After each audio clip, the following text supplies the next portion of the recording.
You are listening to the Horse Radio Network, part of the Equine Network family. I think trying to be so good at 3 disciplines. I mean, the preparation, and you can't substitute experience, and you're trying to master 3 disciplines, and it takes a lifetime, and so I think the hardest thing is understanding horses and how they think, and really getting into understanding what it is that helps them, click, because every single one of them, just like people, are different. They all have different personalities. And, but I think we must all have that kind of, that maybe it's an illness to tell you the truth, because we want that struggle. I think we all thrive on, getting eventing is hard. It's the hardest sport by I think a very large margin. And, but when it all comes together, it's a magic. And I just think that, it never gets boring.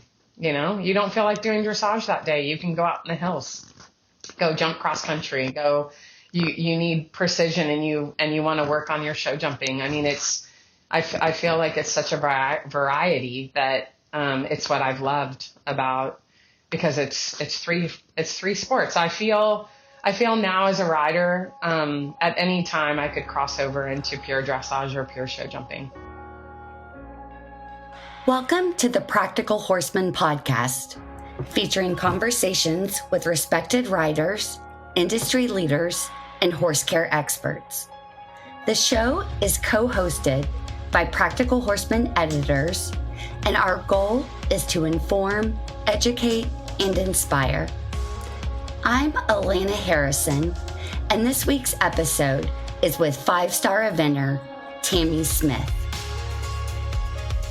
5-star eventer Tamie Smith always has a lot on her plate, but her current sights are set on the 2025 Defender Kentucky 3-day event in Lexington, Kentucky, that kicks off later this month on April 24th.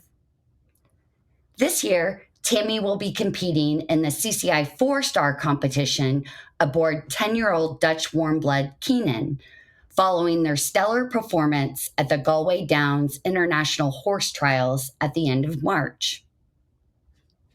We last talked to Tamie at the Maryland 5-star this past October, after she'd announced that she'd be retiring her longtime eventing partner, 19-year-old German sport horse gelding Mai Baum, from 5-star competition. Tamie and Mai Baum, or Lexus as he's known around the barn, first partnered in 2015 and were members of the U.S. eventing team that won gold at the 2019 Pan American Games in Lima, Peru. During their 5-star debut at the Land Rover Kentucky 3-day in 2021, the pair had a top 10 finish and were named as the reserve for the U.S. eventing team for the Tokyo Olympics later that year. In 2023, Tamie and Mai Baum went on to a historic win at the Kentucky 3-day 5-star competition as the first U.S. combination to win in 15 years and the first woman to win since 2011. When Tamie isn't competing, you can find her running her training and sale horse program, Next Level Eventing, in Temecula, California, along with her daughter and pro rider Kaylawna. In today's podcast, we talked to Tamie about her long and storied career with Mai Baum, how she decided it was time for him to step down from 5-star competition, and what the sassy gelding is up to these days. She also tells us about her current string of horses, including her Kentucky mount this year, Kynan, her overall training philosophy, and balancing motherhood and grandmotherhood with her eventing career. And after breaking gender barriers in the sport, Tamie also talks about the strides she's seen women make in eventing, as well as the challenges women still face. Before jumping into the discussion, I'd like to thank the sponsor of this podcast, Sentinel Horse Feed, and share their message. Sentinel Horse Feed knows there's no horse like your horse, and nobody gets their quirks, emotions, or unique personality better than you do. Just like you understand your horse inside and out, Sentinel's expert nutritionists understand their individual dietary needs. With a wide selection of formulas, Sentinel Horse Feed has something for every life stage and every activity level. Their 100% extruded nugget formulas are packed with naturally wholesome ingredients crafted for your horse's whole body well-being. Discover the difference of feed that's purposely made to perfectly fit your horse. Visit feedsentinel.com/yourhorse to learn more or find a retailer near you. That's feedsentinel.com/yourhorse.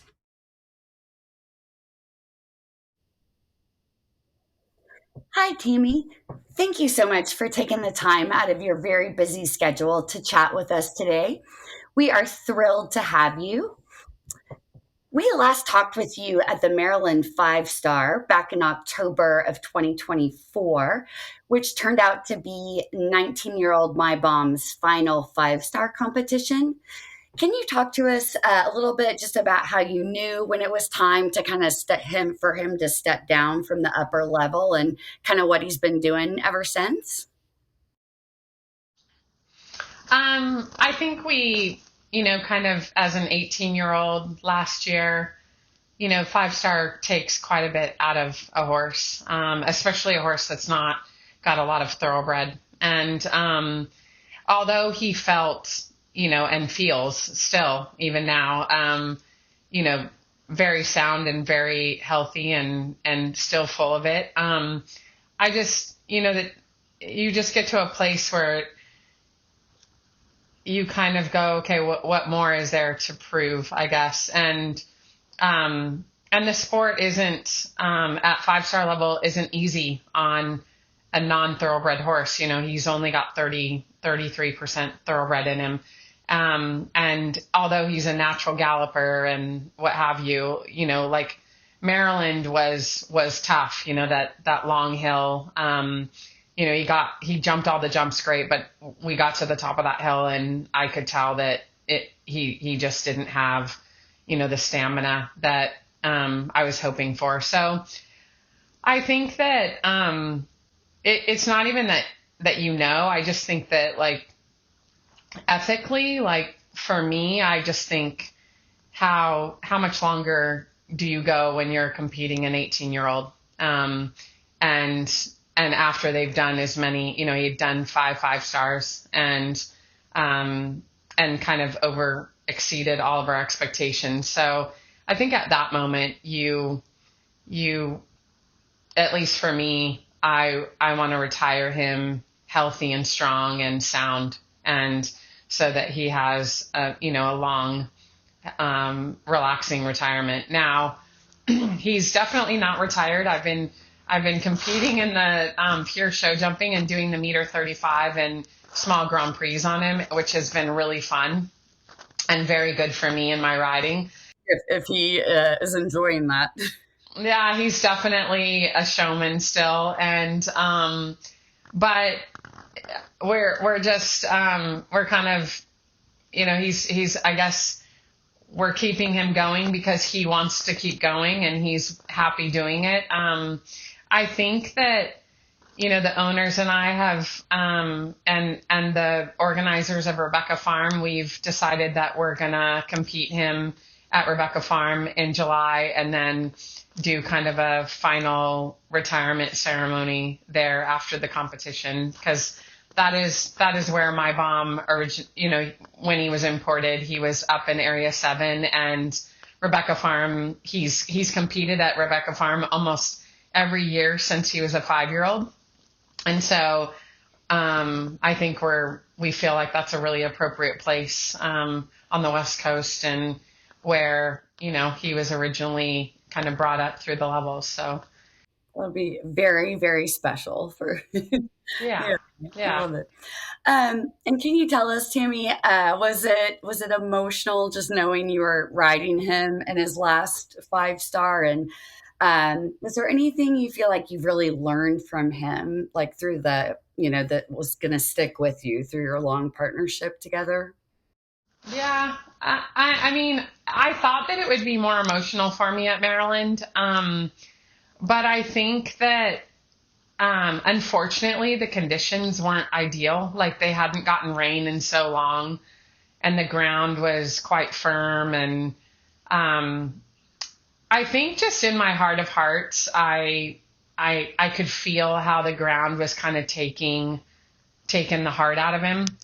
And so when I got to the top of the hill and I felt like I couldn't, accelerate again, I was quick to just be like, he's done. Like, he doesn't want to do this. I probably wouldn't feel like that maybe on every horse, but I think just deep down, unfortunately for that area, they just had gotten no rain in so long. And I think the conditions for him especially, I mean, there's a lot of horses that went around there and did great. Ballymore Class is the same age as him, and he went around that, that track. And ultimately, for whatever reason, it wasn't that emotional for me. I think I've had such a magnificent career with him, and I've learned so much competing him, and I've been able to compete all over the world, that, I was hoping to win Maryland. That was what was my goal going into it. And I felt like we kind of, didn't leave anything on the table. But it also, when I was galloping him, I could feel how the ground was just taking its toll on him. And so I don't think I tried very hard to keep him going either. I kind of went, this isn't feeling great. And I could feel how it was kind of taking it out of him. So, it was funny. I stopped him and then I hopped off of him, because that's just mentally what I think you do when you stop on a cross country course. And then I realized that I was really far from the barns, and I had a really bad blister. And I'm like trying to walk and I can't walk, and he's prancing next to me. And somebody came over and they were like, do you want to leg up? And I'm like, yeah, that'd be great. And I popped back on him and he pranced his way back to the barns. And I just thought, you know what, it wasn't to be, and he's happy and he thinks he just finished. So that was all that mattered. The cross country was proving to be very difficult, and all the stuff that he jumped, which, was everything before the difficult stuff, he just skipped around it like it was nothing. And it was so much fun to do. And I still pop him around some cross country stuff at home. And like I said, we'll compete him at Rebecca Farm before his retirement. But I think mentally he right now is actually not very happy, because the show season is in full swing, and he sees his buddies, loading up onto the trailer, and he's over there cribbing away because he's getting left behind. And I feel really bad for him, but I just think, I want him retiring feeling the way he feels. And I've been able to give some of my girls like really good dressage lessons, and getting them to understand what the feeling of throughness is, and dressage, and like contact, and helping them learn how to do a flying change. So like, he still has a lot to still give in the sport, because he's helping the younger generation understand that. My daughter, actually, it was funny because nobody's ever been able to jump Lexus. I've never let anybody jump him. And she's like, before he really retires, do I ever get to jump him? I'm like, you're going to have to talk to Alex about that. But yeah, I mean, he's such a special horse. He's, he's an unbelievably quirky, weird, and I learned, throughout my career, I learned so much about perseverance with him. So, he owes us nothing. And all I can think of is like how I can help him be the happiest he can be. But he's kind of mad at me right now. He's cribbing on the fence in his field, and he got his foot caught in the horse fence, and we had to cut him out of it. And he's being a bit of a troublemaker still, but, awesome. Yeah. Yeah. Being his true self. And Tamie, would you mind just kind of giving a summary in case any of our listeners don't know? Can you just tell us the kind of quick overview of how you and Lexus Alex first met? Ahern was and is his owner and rider. And she was, they had bought him. She was training with a trainer up in the Northwest, Michelle Pestle. And her mom and Michelle went over and picked him at an auction, brought him over as a 4-year-old, and Michelle and Alex rode and produced him up through the CCI 2-star long level.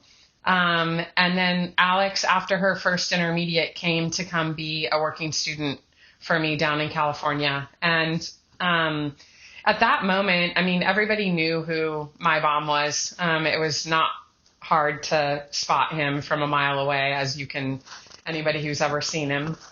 But when she came to be a working student, I've always been really careful about riding my working students' horses and making sure that I never feel like I'm pressuring them, that, they might not be, a good enough rider to ride their horses or whatever. So I never rode him, hardly ever. I taught her every day, but I never really rode him. And then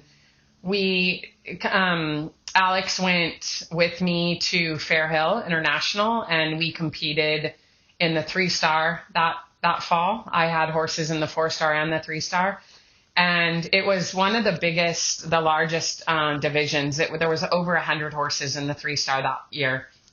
And the rain was just torrential. And we're galloping in 1.5 feet, bottomless mud. And Alex said to me, what if he hangs a leg? What do I do? And I'm like, this horse is never going to hang a leg. And sure enough, the last water, he hangs a leg, and she almost comes off, but she doesn't. She spider monkeys on him and makes a circle and finishes her 3-star and made the U25 list that year. And I think going into the next year, she kind of was really questioning whether she ever wanted to do that again. And it's actually really special because she took me to dinner, and she had decided and talked to her parents and said, Tamie needs a good horse, and I don't want to do this. I don't ever want to go around 1.5 feet of mud around a 3-star track ever again. And kind of the rest was history. We sat down, and she said, I have something to tell you. I think you're going to like it, and I want you to take over the ride on Lexus. And I kind of made her wait and let me compete him a few months before I had her really make her decision to make sure that she was really serious. But I remember thinking every day, please don't change your mind. Please don't change your mind. And then that year we moved up to advanced. That was in 2015. And it'd be really interesting to see his full report from Echo Ratings. They've told me that, he has such an impressive report from, what he's been able to achieve. And I think he holds the highest ELO rating in the United States of any American horse, and some of the highest in the world. So it's really been an incredible process and journey. And at the time when that was happening, you always hear these riders say, it's all about the journey. It's all about the process. And you look back on the reflection of it, and it really is. It's, we had so many highs and lows, and the whole story together just makes it turn into this real fairy tale, ending. And it would have been better, it would have really been able to seal the fairy tale by being able to go to the Olympics in Paris, but it wasn't to be. But still, winning Kentucky was probably even better. So it's been a real joy to be his rider. Obviously, he's an unbelievable athlete, but you guys have had such a long and storied, successful career together. Tamie, can you speak to any specific fitness routines or nutrition tips that you might advise to others that you feel really just kind of helped him perform at the top of his game? I'm a student of the sport at every level. I think that no stone can go unturned. And for me in my program, I'm always trying to look for the innovative next treatment or next thing that we can do to help our horses. And so, luckily with Mai Baum's owners, it was no expense spared. If he needed laser treatment, that horse got, laser treatment. And I do hold, a big piece of his soft tissue health to doing that. Bone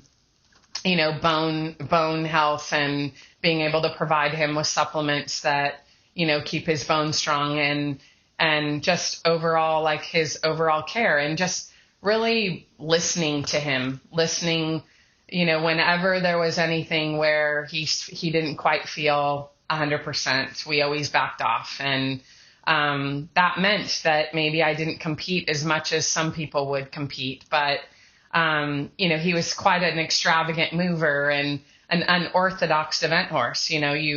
You watch him in the dressage and you're like, how is this an event horse? And then you see him show jump and you're like, how is this an event horse? And then you watch him go cross country at the beginning of a course and you're like, he'll never make it around a 5-star. And then, he is. So he really, I think broke the mold on every phase in eventing and seeing that, those exceptional horses in every phase can do it as long as the riders are very good at listening to their horses. And I think that's just such an important piece to just horsemanship in general, is really having a solid partnership with your horse, but also listening to them, because they do tell us. They just don't tell us with words. So I hold that very close to even the horses, that I'm competing and riding, and my clients' horses as well. Tamie, switching gears a bit, it sounds like you and Kynan, one of your other eventing mounts, and the horse we learned that you're going to be riding in the Kentucky 4-star this year, had a good run at the Galway Downs International Horse Trials last weekend. Can you tell us a little bit about him? Yeah. Yeah. Yeah, Kynan, he's quite young and learning the sport, and really has come into his own this year. And I'm really excited about taking him to Kentucky. He is a horse that is, a different approach as far as my training tactics, where on Mai Baum, I could always go fast and he was very rideable, where Kynan is a galloper and he's quite strong. So I have to kind of keep him harnessed until I have a big event that I want to let him, shine, and then I can let kind of the cat out of the bag, if you will. So I would say this year his dressage has really come into its own. He scored a 21 on the flat just a couple weeks before Galway, and then got a 70, I think averaged 78 or something at the 4-star at Galway Downs. And and has always been a very good show jumper. He was a show jumper initially before I purchased him with a great group of owners from Matt Flynn, sourced him, and he was actually Matt Flynn's horse. And I was giving him a lesson on him, and I said, "What are you doing with this horse?" And I harassed him for many months before he finally sold him, because I really believed in the horse. He's quite special, but I'm really excited about him. He's and I wasn't really sure when he was going to come into his own, but he's 10 this year, and he feels really strong and really mentally solid, and is kind of ready to show the world what he's got. So I'm excited. Well, we can't wait to watch you guys in action this year. Any other horses like in your current string that you'd like to mention? I know you rode Lilette 3 and Karina K at Galway also. Yeah. So, you know anything about them or any other notable horses right now? Yeah, I had 2 horses. I'm very lucky that I have a great supportive owners right now. Molly Duda, who is an up and coming rider herself and on the U25s. Her and her parents own a horse by the name of Lilette 3, and she is a really exciting up and coming horse. And she's just now stepping up to the advanced and 4-star level in just a couple weeks. So I'm really excited about her, and she's really been unbeatable. Her dressage is really stepped up this year, and her show jumping and her cross country is really her strong suit. So I'm super excited about her. And also the Guerglia family, Julianne and her parents, Dave and Donna, own 4 horses that are quite exceptional, all 4 of them. And we own a French horse by the name of Pierre. His name is French, so it's very long, but I rode him in the 3 long at Maryland last fall. And then also they own a mare by the name of Tina Turner that she was in the 3 long as well at Maryland. And they're just now kind of coming back into work and getting ready to prepare for the summer. And they also own Karina and Solanaguere Cantata. And both of those horses stepped up to the 2-star level this last weekend, and really, were exceptional. So I'm really excited about those horses. I feel like I have a very diverse and strong group of horses leading into the next 4 years. So it's really exciting.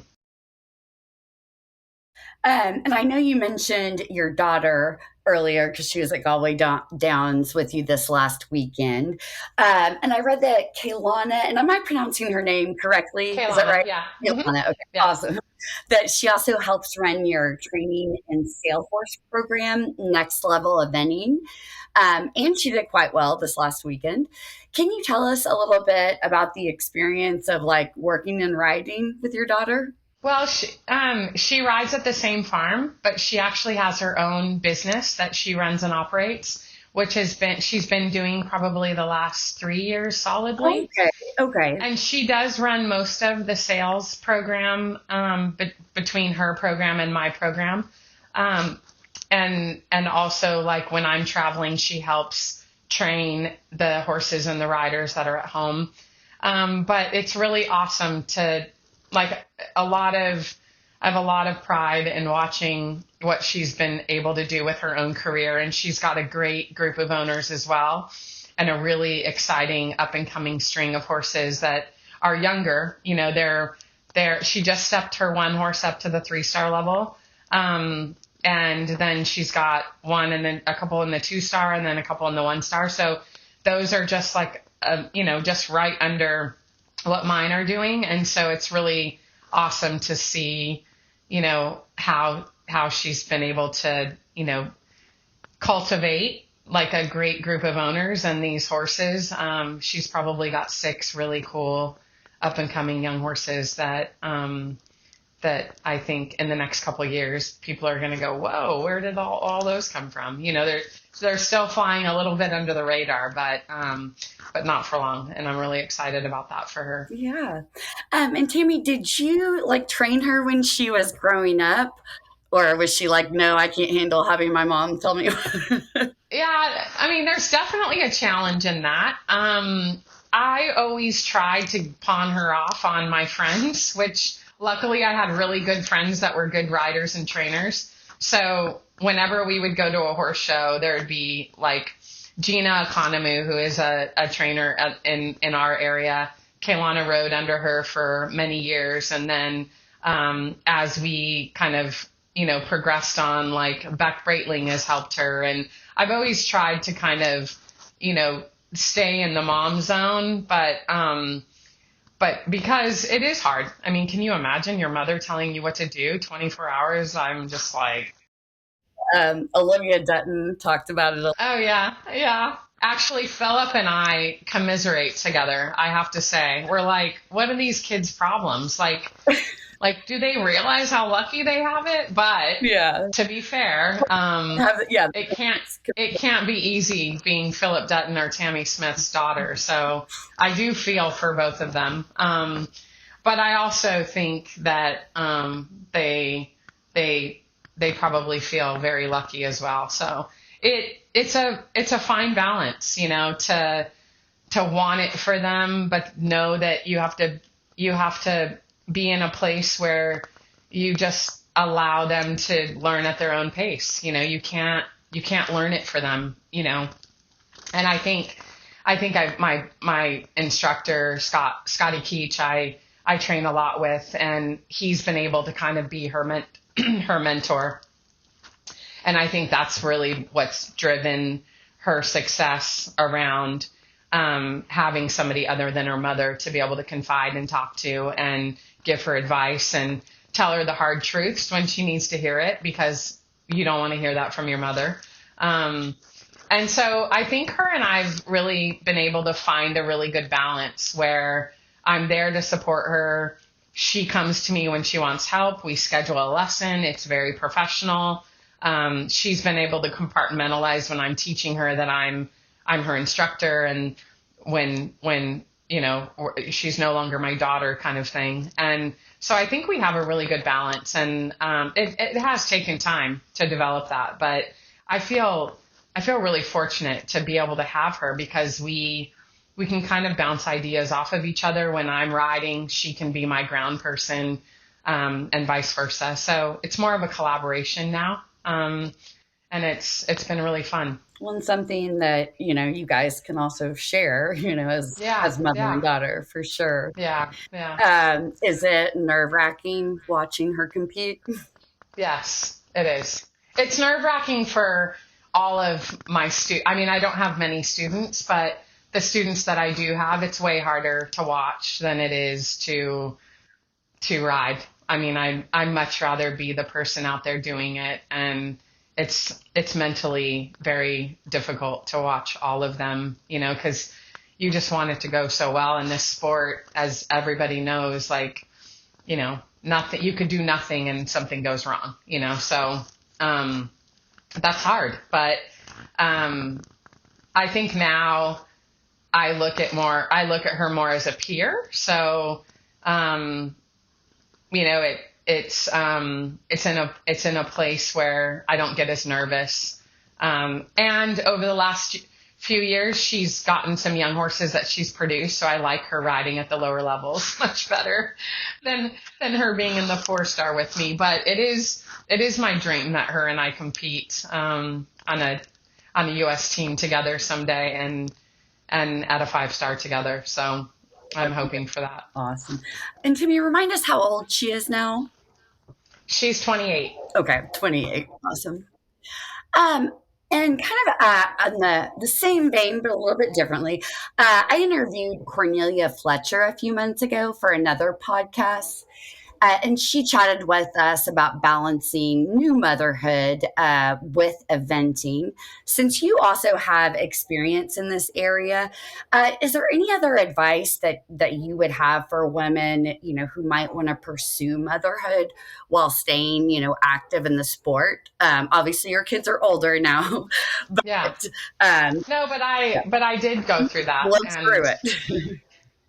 I think if you have a great team around you, anything's possible. And for me, I would say I was probably one of the first to be riding at the 5-star level with kids. There were few and far between that were riding with small children.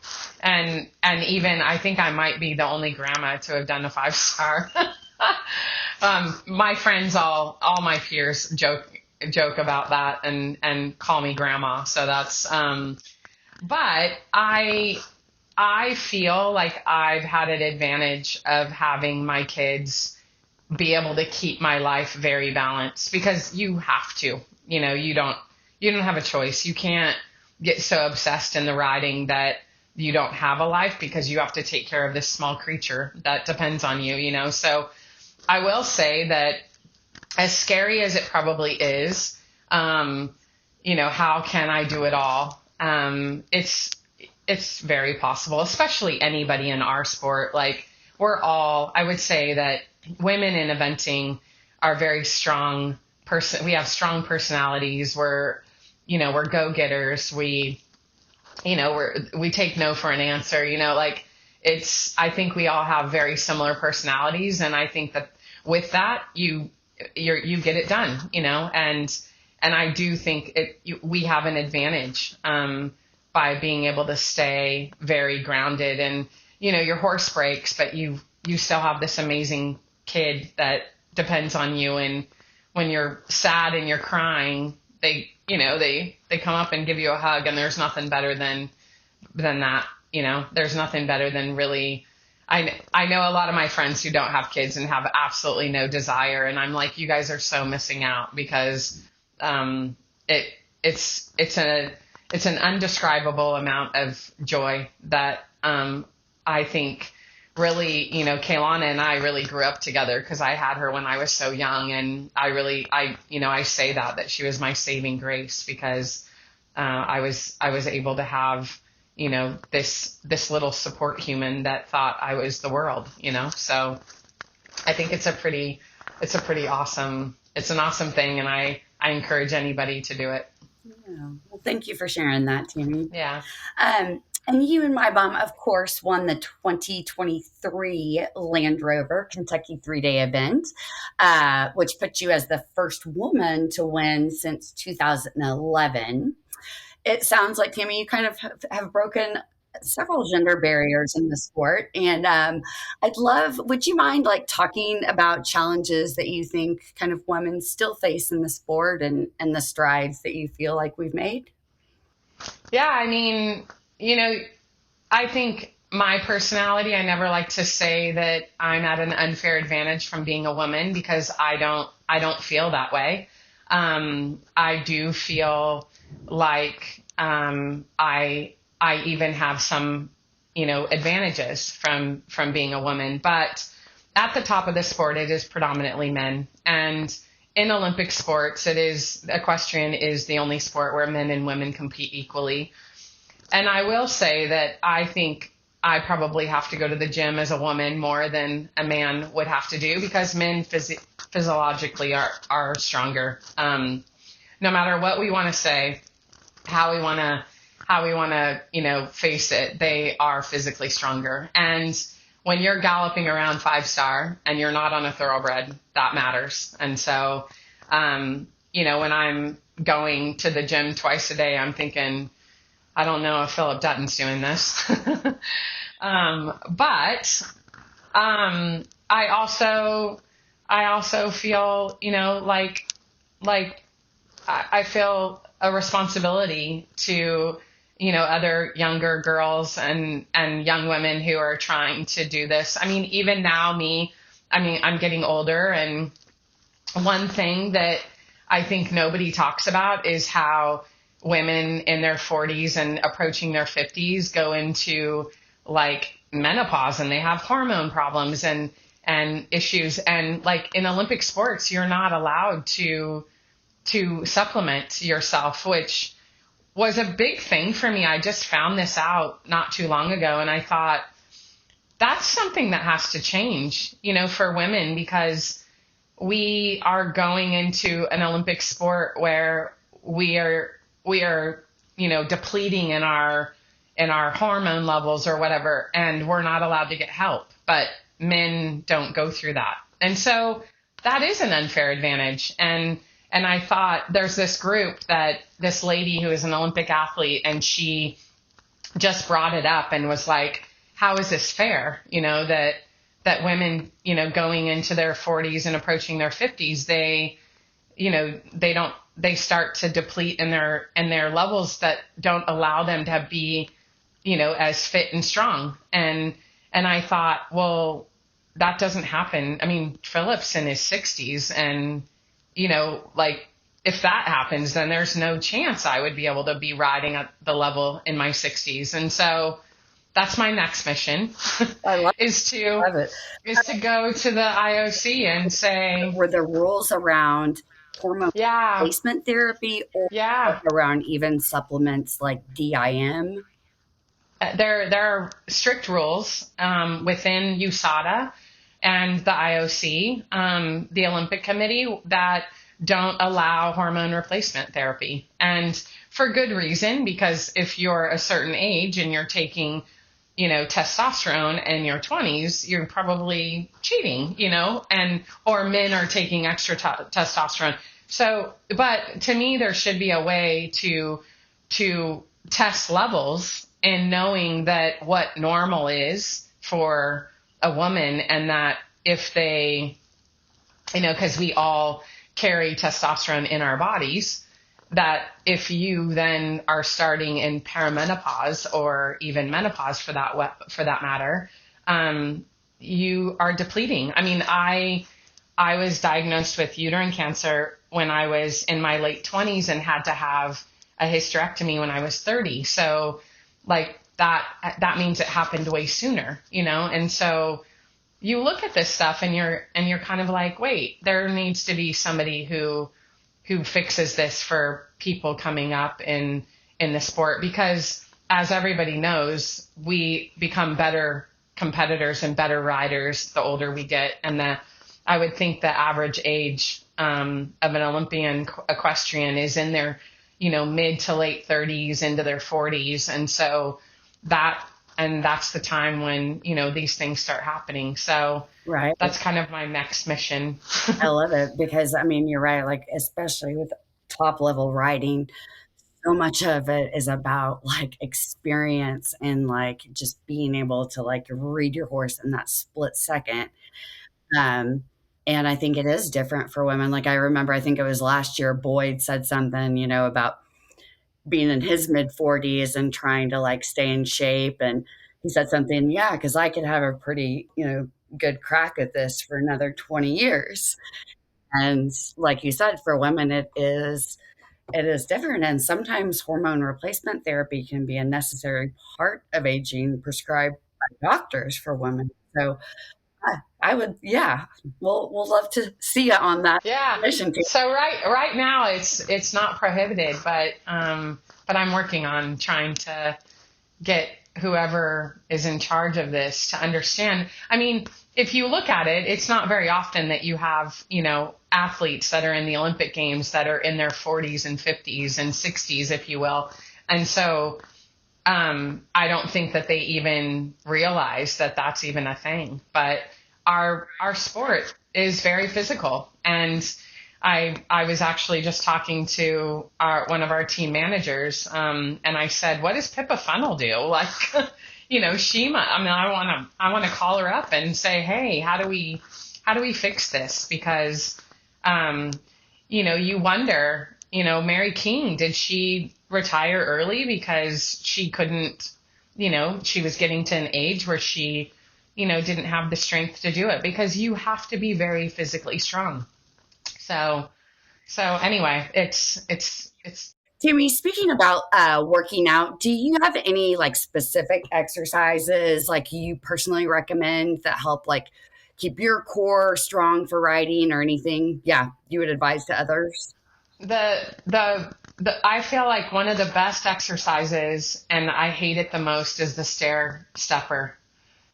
I hate it more than life itself, Yes. but it gives you such a good base, like from your low core down around your legs, and then doing core exercises. Not necessarily like, I feel like your core has to be the strongest thing, and so I do a lot of low weight, high rep back and core exercises, and also that, God forbid, that Stairmaster, man.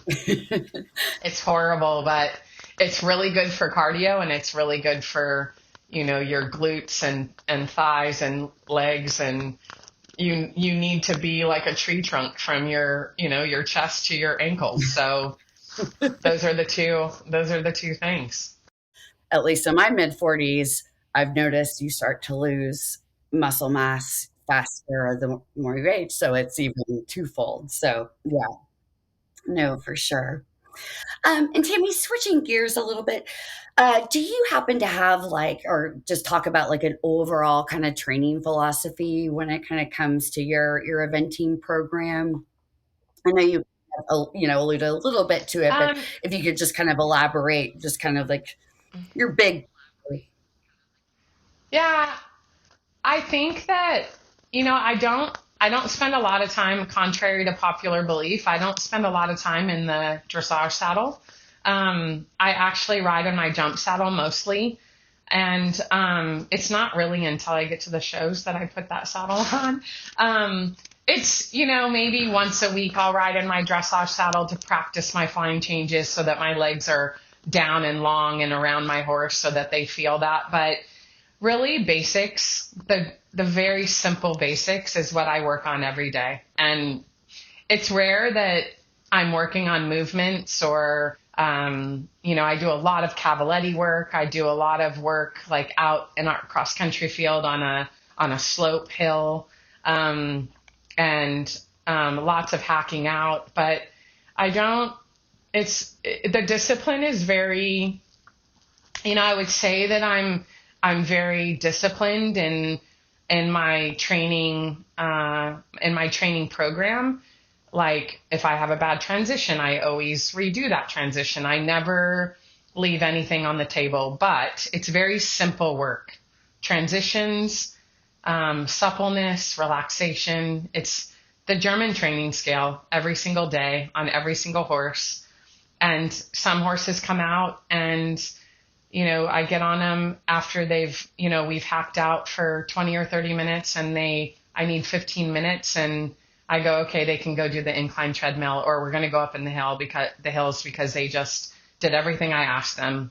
And then some of them, I'm on them for 40 minutes, so every day is different. I never really have a cookie cutter type situation.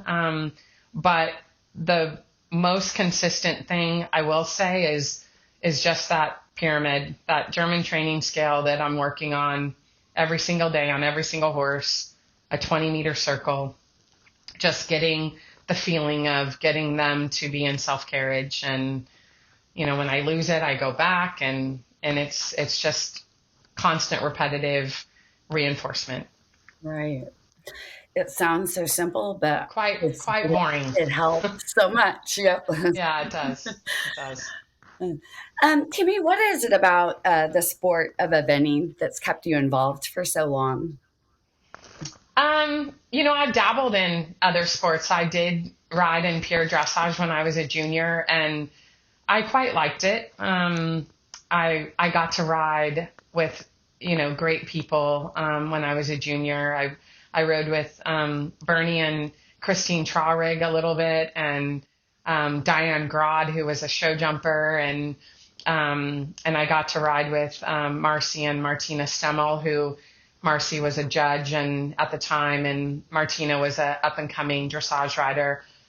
And I did I'm glad I did that, and I'm glad I got the understanding of both sports. But there's just something not only about the camaraderie in our sport, but there's just nothing better than going out of the start box and galloping a cross country course and really not really knowing how your horse is going to react to a combination or a question. Are they ready for that combination? Are they ready to tackle that question?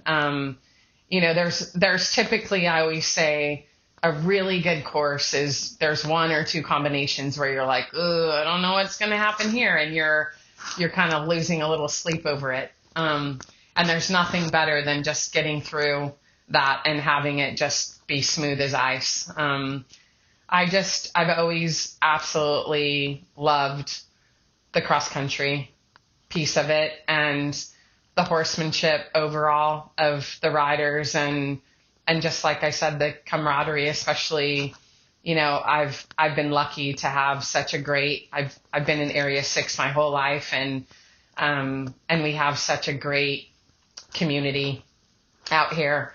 And I just feel really lucky it's like a friendly rival, in a way, rivalry. Like we're all really competitive, but we all really want everybody, each one of us to succeed and be successful and, may the best man win kind of thing. But the overall, you have, we bounce ideas off of each other. We're always kind of looking to help one another succeed. And I think there's just nothing like that in any other sport. So, sure. Yeah. What's the hardest part about the sport for you? I think trying to be so good at 3 disciplines. I mean, the preparation, and you can't substitute experience, and you're trying to master 3 disciplines, and it takes a lifetime, and so I think the hardest thing is understanding horses and how they think and really getting into understanding what it is that helps them, click, because every single one of them, just like people, are different. They all have different personalities. And, but I think we must all have that kind of, that maybe it's an illness to tell you the truth, because we want that struggle. I think we all thrive on, getting eventing is hard. It's the hardest sport by I think a very large margin. And, but when it all comes together, it's magic. And I just think that, it never gets boring. You don't feel like doing dressage that day. You can go out in the hills, go jump cross country, you need precision and you want to work on your show jumping. I feel like it's such a variety that, it's what I've loved about, because it's three sports. I feel now as a rider, at any time I could cross over into pure dressage or pure show jumping. Yeah, that's amazing. And I feel like at the end of the day, it's probably so good for the horses too, because they're not doing the same thing. A variety. Yeah, every day. Yeah. Tamie, if you had to pinpoint maybe 1 or 2 things, what do you think has made you so successful? I think my drive to excel and to learn. In saying that, I've never been afraid to fail. And I don't know why. Like, people that know me are like, why? Why are you so okay with having failure? And I'm like, it's just another lesson. It doesn't feel like, it's never felt like failure. And I think that that's what I've never had an ego, involved in knowing that if something's gone bad, I've known that I have to be better, and what went bad and how do I make it never happen again. And I think that's ultimately has been what's helped me be so successful. people are like, oh, you're so resilient and perseverance and all this stuff. And yes, that's true. I get knocked down, I get back up again. Like, I'm sure there's going to be some day where I don't want to get back up again, but I've never felt like, there has been occasions where I feel like I've been knocked down for sure, but, and it's been a struggle to get back up, but I don't know. I feel like when it hasn't gone well, I've been like, okay, what went wrong? How do I make it better? And that's how I make it better. And if I can make sense of it, then I feel like I can go back and be better. And so it's almost been more rewarding and more of a challenge to be like, okay, I did that. Now how do I make that not happen again?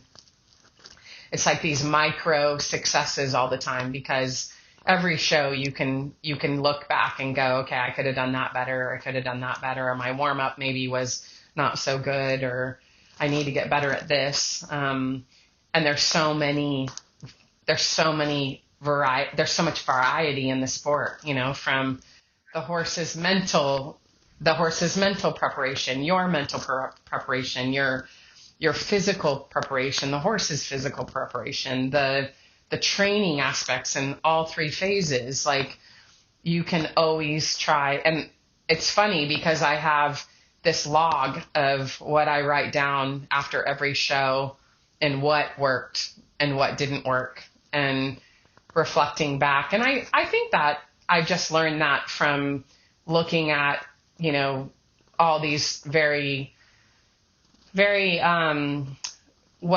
successful people in anything, in business and sport. They all have that mentality, what worked and what didn't work. They always review on how they could be better, and are always looking to fix that. So I really feel like that's the key ingredient to becoming successful, is not feeling bad when you fail, and understanding that it's just another lesson. Absolutely. You kind of answered this a little bit in the last question, Tamie, but anything else, or what would you say makes a good horse person? I feel like I've developed into a better horse person every year. And I think when you're younger, you have this desire and fire to be successful, almost to a fault. You see these riders at a younger age, and it's almost like a desperation. And in that effort to want to be successful, they're almost pushing the envelope in a way that maybe isn't the right steps for their horse, or isn't the right plan. And I think that to be a good horseman, you need to surround yourself with someone who really understands horsemanship in every aspect, from the care of the horses, the farrier, the veterinarian, the physio, the nutrition, every single aspect of horses.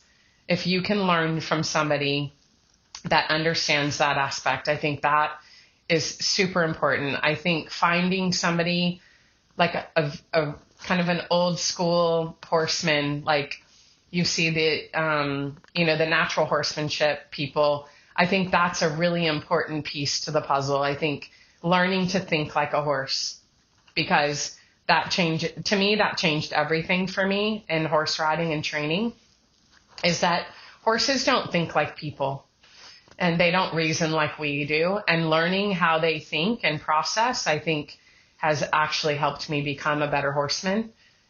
And then when you can do that, and you can understand why they react the way they do, or what makes them, react in a certain way, you can understand, is this horse really suited for this sport?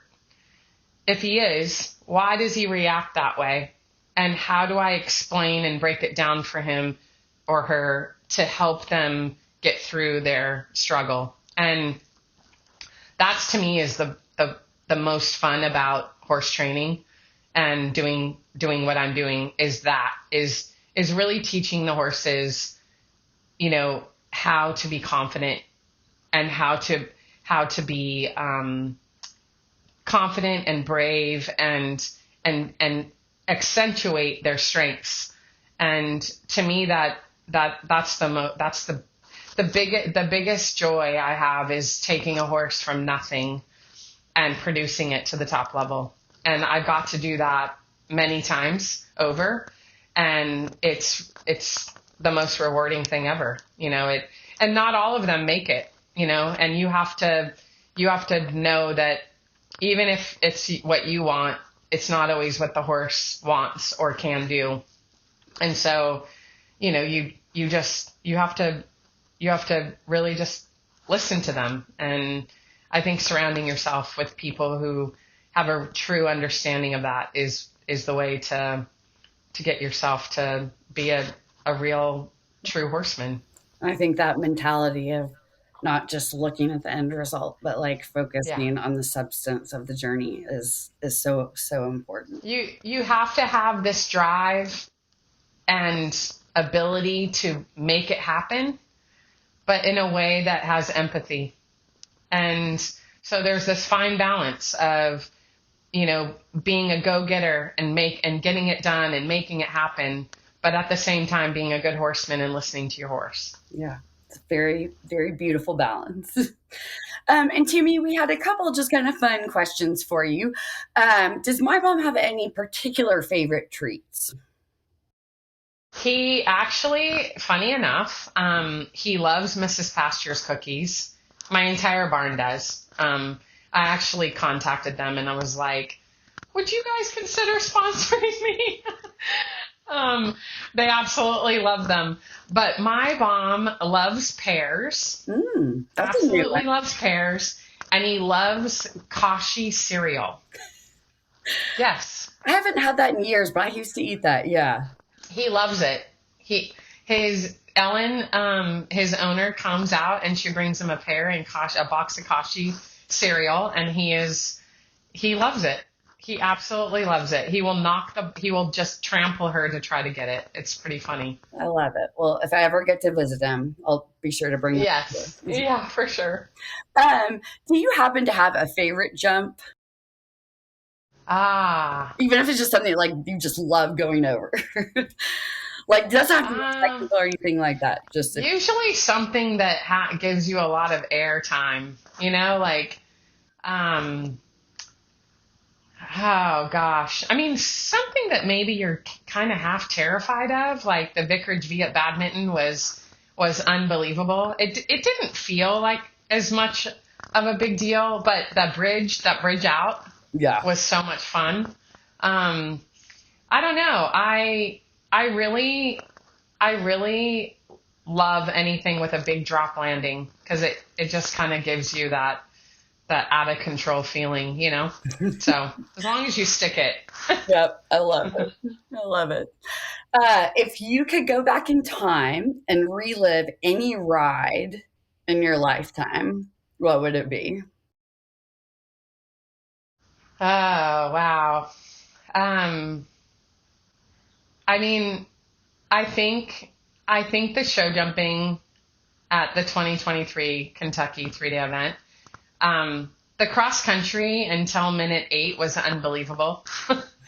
But after minute 8, I was working so hard. I think I was going to I felt like I was actually saying this to myself that you're going to go into heart failure, but this is your one and only chance of winning. So deal with it. But honestly, all three phases at Kentucky that year, it just all came together, and just jumping that last jump, jumping the Land Rover jump at the last jump in the show jumping and hearing the crowd was just such an exhilarating feeling.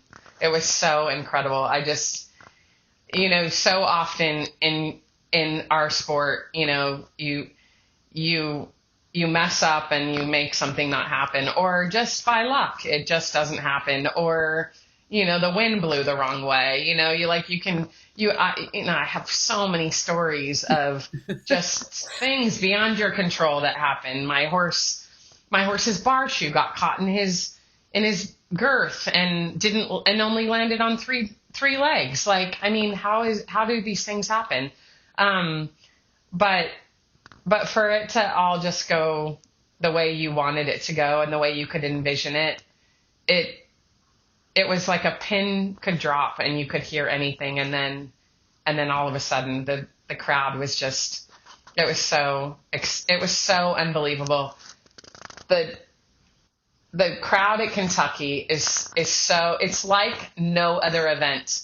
Like, I've galloped at the World Championships, at the Pan American Games, at badminton, at Buccolo, at multiple events throughout England.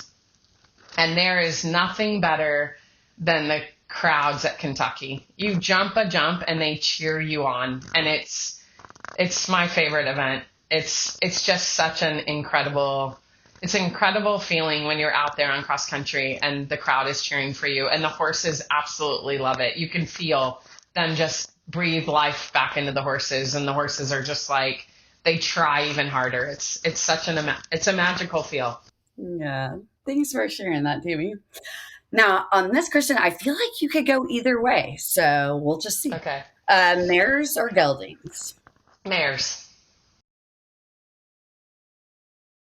It has to be a good mare, and Mai Baum is definitely, he has a very feminine side, so I think he's secretly a mare. I love it. Tamie, is there anything that people like might not know about you that you do outside of horses that you could share? I don't do a lot of things outside of horses, which is shocking. Or maybe just something funny that people, I don't know, may not know about you. But what would be, I mean, I'm a grandma, which I think people that see me with my granddaughter would be really surprised because I'm a complete softie. And she's 4 years old now. Okay. And, I was very strict as a mother. I wanted my kids I didn't want them to mess up. I didn't want them to make any of the mistakes I made. So I was very regimented and disciplined and making sure that they did everything the right way. And Kennedy can pretty much do whatever she wants. And my daughter's like, what the heck? And I'm like, it's the best thing ever. I think something,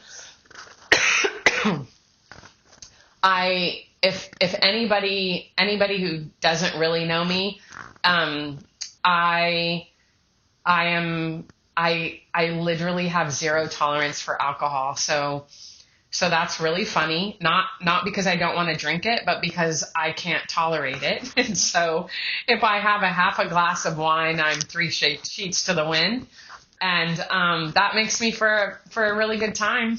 For a short time, I'm drunk and sober within an hour, which is probably really funny. Maybe for people who don't know. You don't have to spend a lot of money on dinner, you know?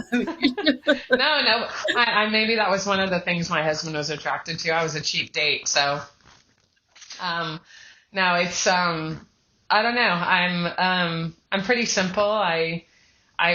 I'm a workaholic. I'm at the barn pretty much every single day, from the beginning of the morning to the end of the afternoon, and sometimes late into the evenings. And I think my husband wishes that I wasn't so addicted, but I know someday It's hard when you love what you do, you know? I do love what I do, and I am obsessed, and it is my healthy addiction. So yeah. I would say horses are a good addiction. Yeah. Well, Tamie, we have covered so much, and we are so excited. We're looking forward to seeing you in Kentucky. Is there anything I didn't think to ask you that you would like to share with us, or that's important to you? And if we did cover everything, we got it. Yeah, I think you did. I think right now with the welfare of the sport, I think it's important that all of us have a personal responsibility to our horses and to the sport, to know that every day that you get on your horse is a day that, is for them, and that you think about empathy, and for people who don't understand what we do and maybe are confused, I hear, these people that say riders make their horses do something. And I think that, if you have happy horses, you can't make a 1,200 pound animal do anything. They absolutely love what they do. But I will say that us as horsemen have a responsibility and an obligation to our sport and to the horses, that we do it in an empathetic way, and that I think that's a good thing that's happening in the sport across all disciplines, that people start to, really push that agenda forward. And if you don't like what you're seeing, then you talk to the right people, and because that we are their voice and we are their advocates. And I think that that's an important piece, in all sports. So For sure. And when at the end of the day, when you do it right, look at Mai Baum. He's like, I don't want to retire. That's right. That's right. They don't. They absolutely love it. Not having a job. Are you kidding me? I know. Yeah. Awesome. Well, Tamie, again, we cannot thank you enough for talking with us today. And I hope you have a good rest of your day. And we're looking forward to watching you in Kentucky. Thank you for having me. Thanks, Tamie. Thank you for listening to this week's conversation with Tamie Smith. And a big thank you to this episode's sponsor, Sentinel Horse Feed. You can subscribe to the Practical Horseman podcast on Apple Podcasts, Spotify, Stitcher, or wherever you listen. While you're there, please rate and review the show. Thanks again for joining us. I'm Alana Harrison, and you've been listening to the Practical Horseman podcast.